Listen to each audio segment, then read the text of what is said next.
Sono Amelia Cuomo, ho 40 anni e vengo da Gragnano.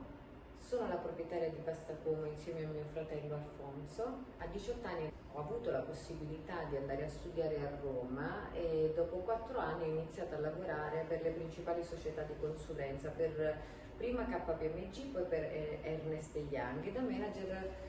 Dopo 10 anni di consulenza e dopo aver viaggiato in giro per il mondo, ho pensato che bisognava fare qualcosa per la mia Gragnano, che nel frattempo era diventata famosa per la pasta, e con il bagaglio di competenza, dopo aver visto come facevano impresa in tutto il resto del mondo che avevo visitato fino a quel momento, ho deciso di mollare tutta la mia vita. Insieme a mio padre abbiamo lanciato questo recupero della storia familiare collegata alla pasta. Gragnano, la città della pasta, aveva la possibilità di poter vivere di turismo e noi ci siamo impegnati, recuperando la storia familiare collegata al pastificio della nostra famiglia, che ormai era chiuso da 70 anni, che altrimenti sarebbe andata perduta. Col nostro bagaglio di competenze e col nostro bagaglio di professionalità, da giovani che eravamo, col supporto di nostro padre, ci siamo impegnati per poter rilanciare Pasta Cuomo, che nel 2020 avrebbe compiuto 200 anni. Per cui abbiamo fatto un'operazione che era la più semplice possibile: dare voce a quei luoghi che erano impegnati nella pasta sin dalla loro costruzione, cercando di trovare la chiave d'accesso in un mercato quale quello della pasta, che poteva sembrare maturo ma portava un gap che era quello della cultura, e ci ha dato ragione nelle attività e negli investimenti che abbiamo realizzato. Quando siamo tornati a casa non avevamo quel know-how necessario per poter produrre la pasta, per cui ci ha supportato un famoso pastaio, Mario Collavita, a comprendere e capire le tecniche di produzione della pasta. Sicuramente, secondo quello che è il protocollo di produzione della pasta IGP, esiste un certo criterio di produzione. Noi abbiamo cercato di combinarlo a quelle che erano le nozioni che ci ha insegnato Mario Collavita, per poter rilanciare un prodotto che rappresentasse un'eccellenza del Made in Italy e che utilizzasse 100% grano italiano, trafilato al bronzo,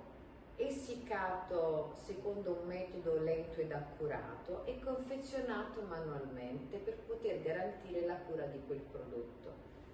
Sicuramente quello che ci contraddistingue è il grande patriottismo connesso alla valorizzazione di quelli che sono i produttori di materie prime a cui ci affidiamo, che sono estremamente rispettosi ed etici nella lavorazione di quel prodotto, e sono 100% italiani, perché noi abbiamo a cuore la tutela della filiera e abbiamo a cuore che si automantenga grazie ad un contributo che parte sicuramente dagli utilizzatori di quei prodotti e materie prime. Le tecniche di produzione sono miste, manuali, automatiche, perché abbiamo cercato di favorire il controllo umano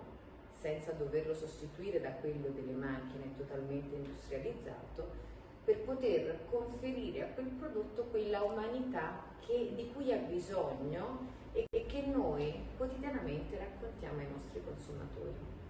Allora, i formati di pasta sono 27, tra lunghi, corti e speciali. Cerchiamo di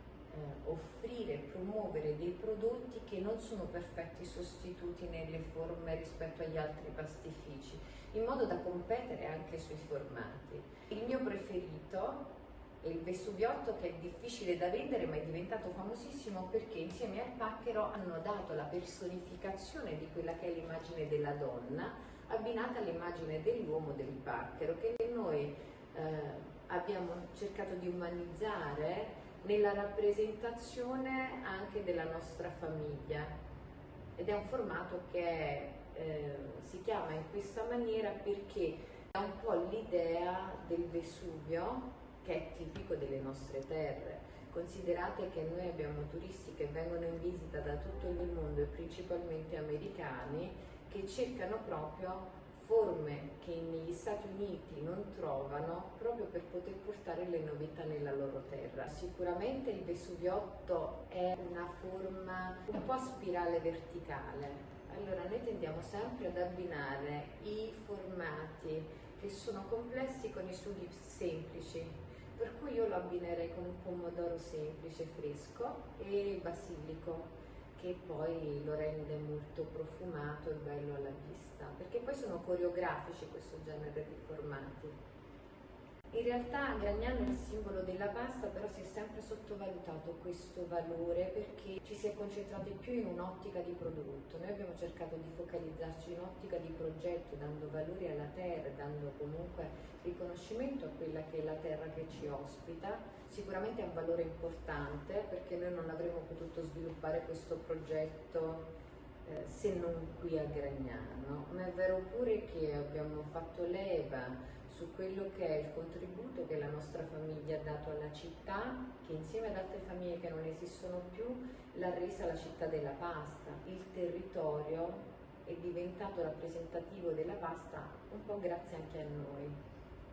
La famiglia Como è stata riconosciuta la famiglia più antica al mondo pastaia, collegata alla pasta, che dopo aver investito sulla cultura, aver ricostruito la storia della nostra famiglia, raccolta all'interno di un volume che è depositato in biblioteca, quindi diventa una fonte storica che racconta i nostri 200 anni, a livello nazionale ci siamo accorti di essere la famiglia di pastai esistente più antica. E allora abbiamo voluto lanciare la provocazione. In realtà tutto questo è partito da un giornalista che ha iniziato a diffondere la notizia che fossimo la famiglia di pastai più antica al mondo.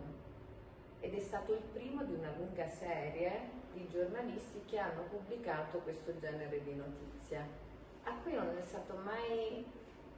seguita una smentita, per cui per la proprietà transitiva siamo la famiglia di pastai esistente più antica al mondo. E guardando nel 2015 quelli che erano i bilanci pubblicati dalle aziende pastaie locali e nazionali, per cui abbiamo investito in un pastificio che aveva già la propria attività, cercando di controllare la catena di produzione acquistando le semole 100% sempre italiane. Abbiamo cominciato a mettere a sistema quelli che potevano essere gli spazi e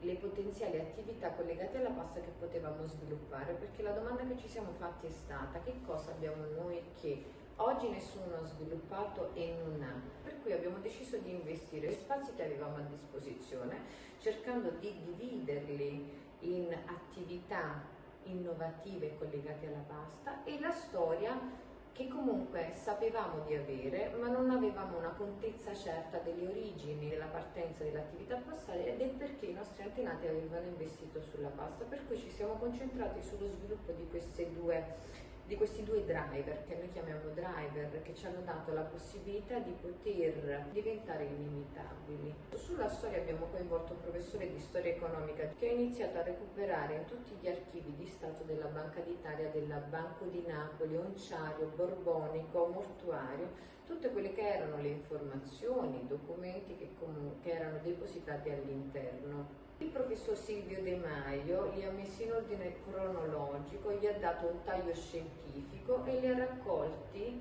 all'interno di un documento, di un libro che si chiama Una famiglia, un pastificio, 200 anni di maccheroni Como a Gragnano. E poi sugli spazi ci siamo concentrati. La storia e la cultura ci hanno permesso di dare valore a quegli spazi che comunque non avevano il valore che meritavano. Per cui abbiamo cominciato a immaginare come collegare questi spazi alla pasta Cuomo e ci siamo un po' mascherati da turisti, cercando di capire quella che poteva essere una nostra esigenza quando andiamo all'estero in un posto che è famoso per un certo prodotto. E la prima cosa che ci è venuta in mente è stata un ristorante, per cui ci siamo resi conto che non c'era un ristorante fatto fatto in forma di trattoria che valorizzasse le ricette tipiche, i prodotti tipici collegati anche alla pasta a Gragnano, per cui abbiamo realizzato un ristorante trattoria che funziona a chilometro zero con la possibilità di poter utilizzare i prodotti del nostro orto. Uno degli appartamenti che avevamo a disposizione, che poi in realtà è casa mia, è servito per fare un test sull'ospitalità. Lo abbiamo convertito a B&B, ricavando 3 stanze per il turismo. Nel 2020 decidiamo di convertire l'ultimo degli spazi a disposizione nel museo. Il museo non è nient'altro che uno spazio che racconta la nostra storia pastaia, e non è un museo della pasta, ma è è il museo della storia familiare dei Cuomo, che attraverso la pasta hanno cambiato un po' quelle che potevano essere le sorti della città, insieme ad altre famiglie che non ci sono più ad oggi. Il valore inestimabile del modello di business che abbiamo realizzato è stato quello di combinare insieme cultura, turismo ed agroalimentare in un unico prodotto integrato che potesse far vivere alle persone che vengono a visitarci o che assaggiano il nostro prodotto un'emozione. L'emozione che da italiani noi possiamo offrire, perché è questo che ci rende unici nel nostro genere. Il mio primo ricordo legato alla pasta è collegato alla figura di mia madre, che di domenica preparava il rotolo di spinaci, che è una cosa che poi ricordi per sempre. Ho coinvolto la mia mamma ad insegnare a fare il rotolo di spinaci alle persone di tutto il mondo che su una piattaforma si collegavano da tutto, diciamo, dagli Stati Uniti, dall'Australia, dalle Filippine, dal Sud America, per imparare a fare il rotolo della nonna Josie, che col ragù ha portato nelle case di tutto il mondo. Io ricordo questo odore di ragù la domenica mattina, e mia madre che col mattarello tirava la sfoglia per poterla riempire con gli spinaci e con la ricotta. Ti è piaciuto pure questa?